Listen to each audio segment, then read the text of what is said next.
We're not just doing this for money. We're doing it for a load of money. Welcome to the Money Tree Show, where we bring you high-level multifamily investors as well as industry-leading experts. We tease out the skills they've acquired, the habits, and the mindset they've developed to make them ultra-successful in the real estate space. It is our goal to give you the knowledge you need to either start your multifamily journey or expand your current portfolio. Whether you're an active investor or looking for a passive investment to supplement your income, this is the podcast for you. Welcome, Wyatt. Thank you for joining today. We're excited to have you on the Money Tree podcast, where we talk with folks about financial freedom. How you doing today? Hey, I'm doing great. How are you doing, Matt? I'm doing fantastic. Sunny here, 80 degrees, can't complain. Yeah, must be nice. 34 is the high here, so we're living large in Nebraska. So why don't you just jump right on in? Share us your background. How'd you get into the real estate industry? Where are you from? Yeah, well, I'm honored to be on here with you guys. Give you a little bit of background on myself. I grew up in Colorado, ended up marrying a Nebraska girl, and now I am a Nebraskan. We're pretty bad at football, but here we are. But as far as the real estate background goes, I worked a corporate job for 4 years of my life and just got really tired of it. So I started investing in real estate. After about 4.5 years of focused investing, I was able to leave my job and become financially free. And now I just do investing full time, moved out of the single family side into the multifamily side and just focus on doing larger deals here in the Nebraska markets. Nice. Let's pause there for a second. Let's rewind. So you said that you spent 4.5 years working a W-2 job and working in real estate at the same time. Tell us a little bit more about that. Yeah. Well, I was working in sales for a foundation company. And alongside of that, I started, the first thing I ever did was I lived in a duplex and rented out the other side. So I started house hacking that way. Eventually, I got into the BRRRR strategy for single families. And if people don't know what that is, it's when you buy a house, renovate it, improve the value, refinance it, and then repeat the strategy. So I was able to use what little money I had and just recycle it again and again and again to pick up rental properties for quote unquote free. Eventually, was able to buy over 50 houses in the last 2 years, all off market using this strategy. And then was able to leave my job. The first couple of years were a lot slower than the last couple.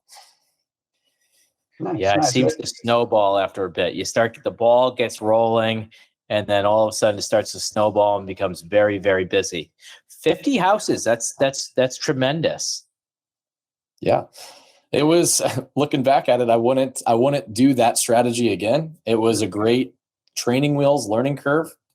But knowing what I know now about multifamily, it's like I could have done that with 2 multifamily buildings. Right. So not spent 2 years buying 50 individual houses. So 50 houses, this was fix and flips. So you're buying them, repairing them, and reselling them. Is that what the strategy was there, or were you holding them? We had a mix of strategies. We actually held 35 of them, and we did that using the BRRRR strategy. So we held them for free, right? So we didn't have any money left in the deal. And then the other ones, if we had to leave money in the deal, that wasn't an option for me and my partner. So we either wholesaled or flipped it. Nice. That's amazing. So, I mean, you almost sound like a case study for, someone who wants to, leave their W-2 job.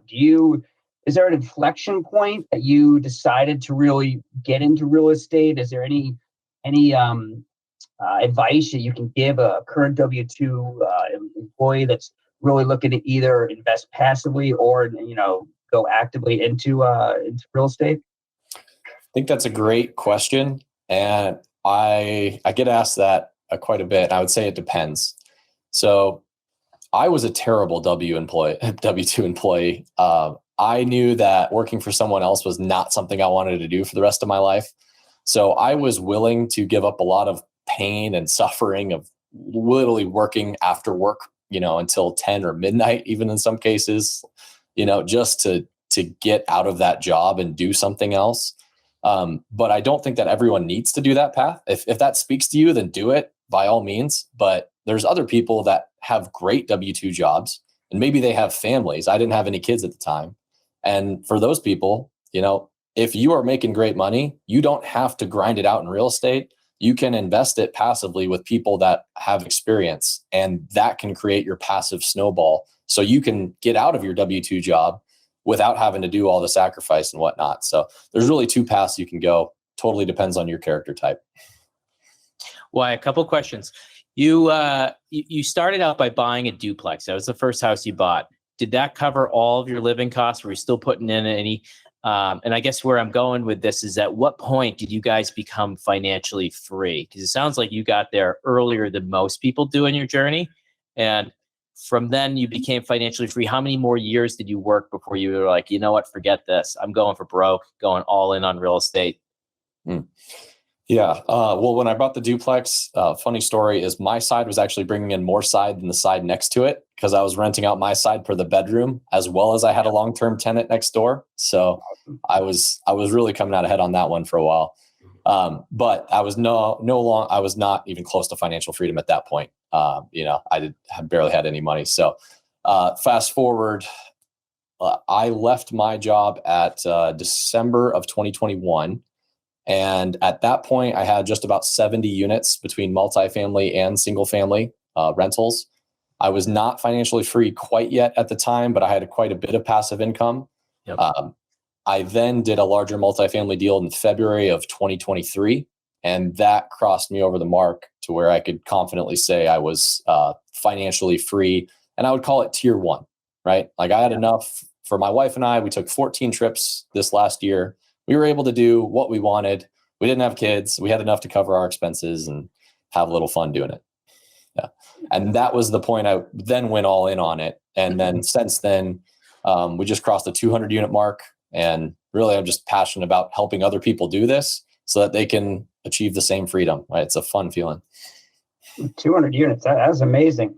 Is there specific partnerships? Is there a specific role that you like to play within the real estate that you're doing now? Like, obviously, multifamily, as we all know, is more of a team sport.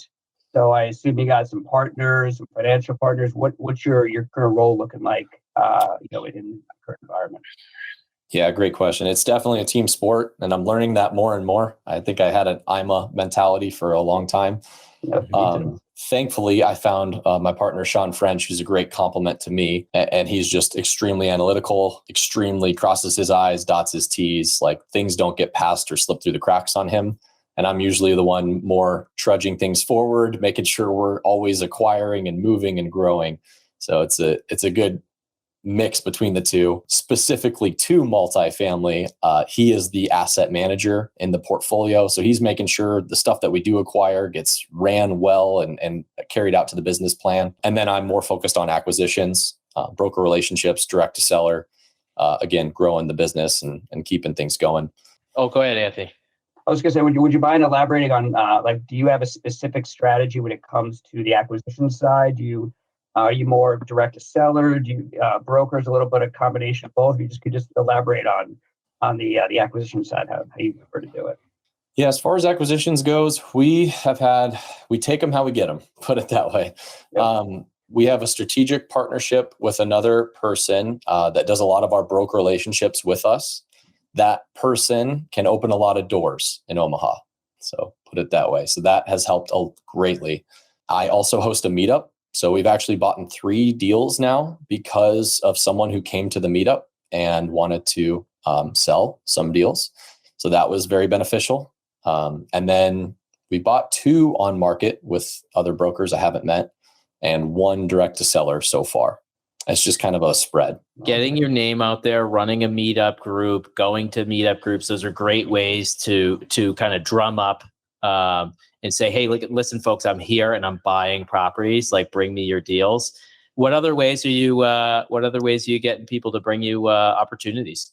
Well, just again, through broker relationships that we have. So brokers are now starting to bring deals to us. They know we also self-manage. So that really, really helps any mismanaged deals within our price range. They're starting to think of us more. And then, yeah, we have bought a lot direct to seller through single families.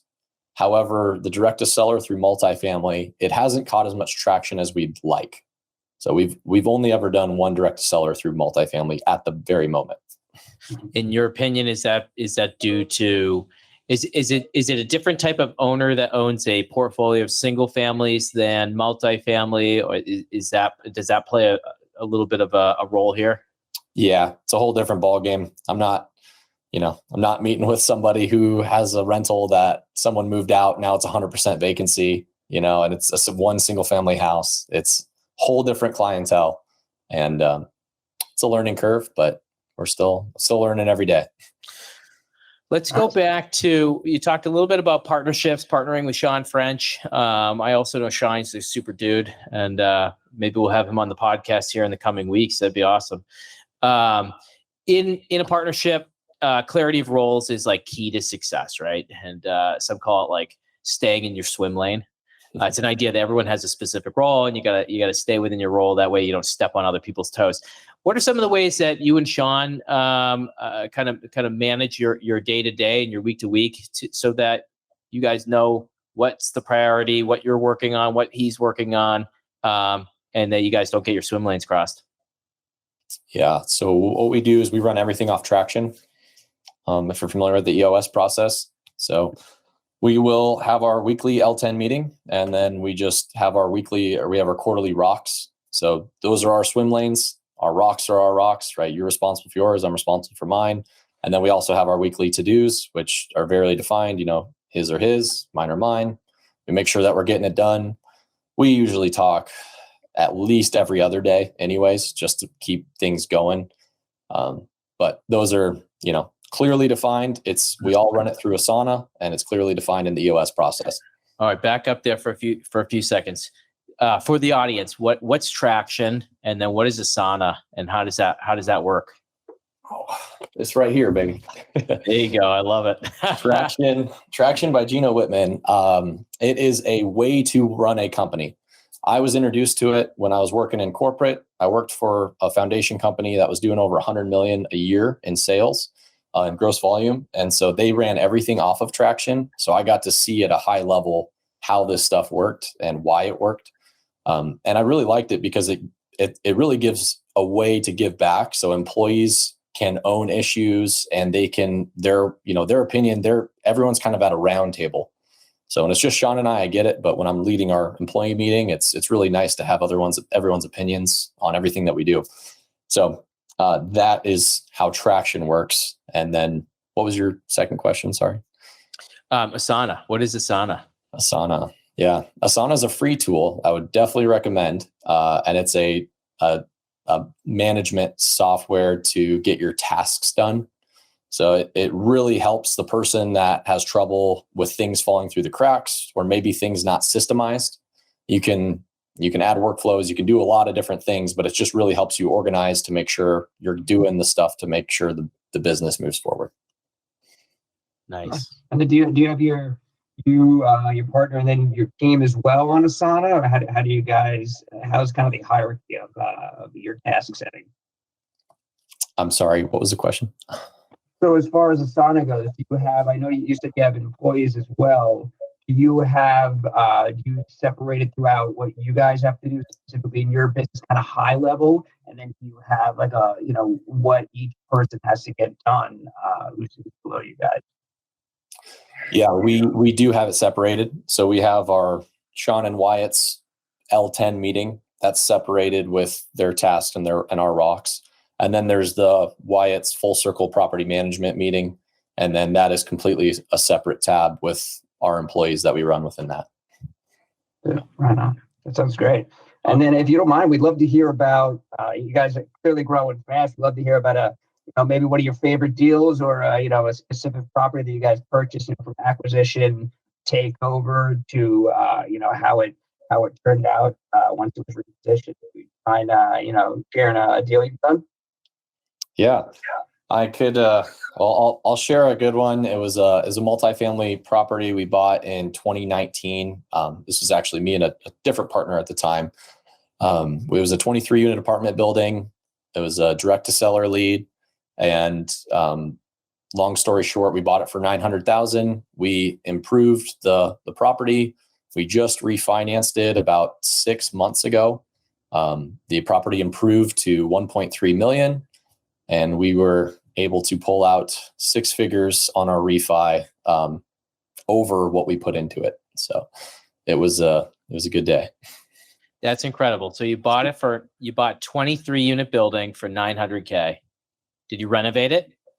We renovated it slightly, but not much. I mean, we're talking just your basic unit turn, paint and carpet if it needed it.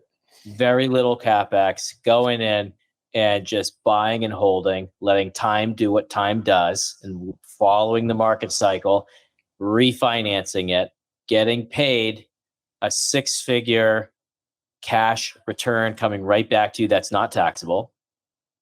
And that's what when we think about financial freedom, we think about, building equity, into your life. That is exactly it. So you're executing on that. That's amazing. What a great story. Now, when you said direct to seller, you found this direct to seller. How did expand a little bit of more upon that? Yeah, truthfully, this one came from my network. It was a family member that owned it, and mom and pop managed it. Right, it was severely under rented, and saw the opportunity, was able to capitalize on it. They even did seller financing until we recently refinanced it. So, is the family member annoyed that you increased the value by $400,000 in a short period of time? Are dinners with that family member still okay? I think they're quite fine. Truthfully, quite a bit of them actually. It was 5 different family members that all owned part of it.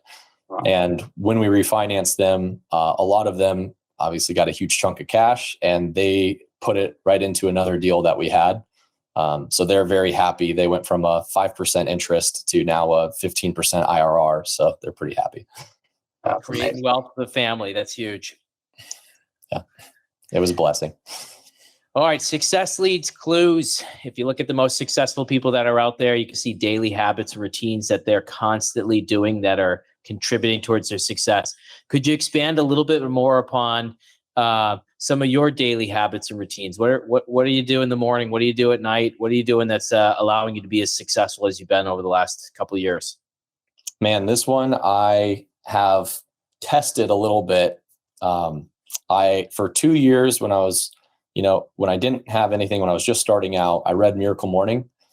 And for those who aren't familiar with it, Miracle Morning is a great book, and I would argue is one of the main reasons, if not the reason, that I was able to do anything, because it really just helped me get in the right mindset every morning, helped me get in the right state, helped me plan what I needed to plan ahead for the day. And then I kind of got away from that. I would say this whole last year, got away from it, just tried. I don't know if you know who Alex Hormozy is. He very much preaches that just, get rid of the morning routine, just get right to work, grind. And I have realized in the last part of this last year that is not the right routine for me. And I have switched back, and my word for this year is consistency. And I'm back to the Miracle Mornings, and I've never felt better. And I'm very grateful for the Miracle Morning and the fact that I get to choose how I want to start my day. Yeah. Nice. Is there, with the Miracle Morning, I think I haven't read the book in forever, so I don't quite remember. Isn't there like 5 or 6 different things that if you incorporate 2 or 3 of them, you're going to have what they call the Miracle Morning? Is that how it goes? Essentially, yeah. SAVERS is the acronym. So there's, 6 things in it: silence, affirmations, visualization, exercise, reading, and scribing, which is journaling, writing. Right. So that's what they ascribe everything to. And I don't know why I ever got away from it. Put it that way. I love it. That's awesome. Do you have any business habits or anything you do during the day just to kind of keep you in a peak state and running the business the way you need to? I think, again, SAVERS really covers a lot of things. If I exercise in the morning, I'm going to be pretty full of energy. I've always been full of energy. I guess I'm 28, so there's that. But I will also notice that in the afternoon, typically I do start to dip a little bit and have that lull sometimes. So I have scheduled time where I will actually refocus, and I'll do about a 10-minute meditation and prayer just to get back into state and gratitude. And then get back to what I do most. Yeah, what I love. That's Awesome. huge. That's huge. All right, good deal. So, it's the beginning of the year. What do you have any specific goals, either personal, professional, for you, for the business that you want to achieve by the, say the end of the year, the end of the next few years? What's your current goals and where you're looking to take yourself in your business? Well, Full Circle Real Estate will have acquired over 20 million in real estate this year. Yeah, that is our goal. So that sounds like a vivid vision. Yes, it absolutely is. So we're working to make that happen. And yeah, we put an offer out last week for 16.5. So we land one of those. I mean, we're just about there already. Wow.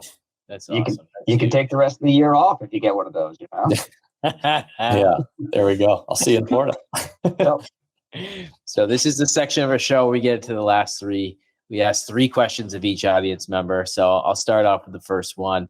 Can you share with the audience a real estate book that's been beneficial to your real estate investing journey? I don't know how many other people say this, but you got to go with the Purple Bible, Rich Dad, Poor Dad. Read that in 2017 and changed everything for me. It's huge. I picked up a copy of that at my my library on one of those e-readers, and that book, that's what got me into real estate as well. So good to hear. Me as well. Game changer. I feel like a cliche sometimes when I say it, but that's the exact book that got. I think it's all it got us all in there, which is God bless that book, right? It's changed millions of lives, that's for sure. Yeah, Mr. Kawasaki knows his stuff. He does. Absolutely. Well, Wyatt, this is the Money Tree Show. We're always looking for ways to help teach people, to passively invest or invest actively. Is there any specific advice you can give to an individual who's on the sidelines and is really looking to get into real estate? Well, I would say 2 things. So number 1, real estate is the largest asset class in the world. So there's a reason why everyone's investing in it. So just copy what the wealthy are doing. Don't sit on the sidelines. You need to go take action. Now, when you go take action, that's when you really need to determine, are you someone that has enough time and effort to apply to being on the active side? Or do you want to be more on the passive side? Do you have a skill set already and a job or income that you can then go invest and have someone else do it for you? That's what you need to decide so that you can, get to wherever you want to be in your future. But you're not going to get there at all if you're not doing something.